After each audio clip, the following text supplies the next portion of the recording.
আজ সকালবেলা উঠেই বাবা আর আমি লেগে পড়েছি কাজে। আজ ঠিক করেছি পুরো বাড়ির ভেতরটাকে ক্লিন করব।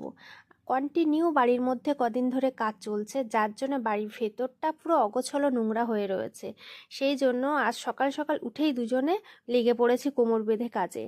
এদিকে গাছের পাতাগুলো জড়ো হয়েছিল, তো সেগুলোকে এক জায়গায় করে ওইভাবে বস্তাবন্দি করে নিয়ে নিচ্ছি। কিছুটা মা জ্বালানি করবে আর বাকিগুলো ফেলে দেব।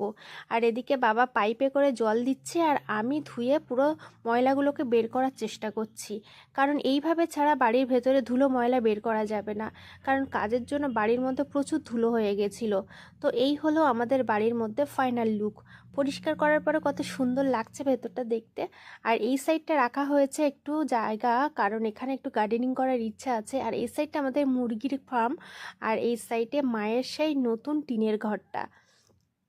এই হলো পুরো বাড়ির ভেতরটা। কেমন লাগছে জানাবেন কমেন্টে।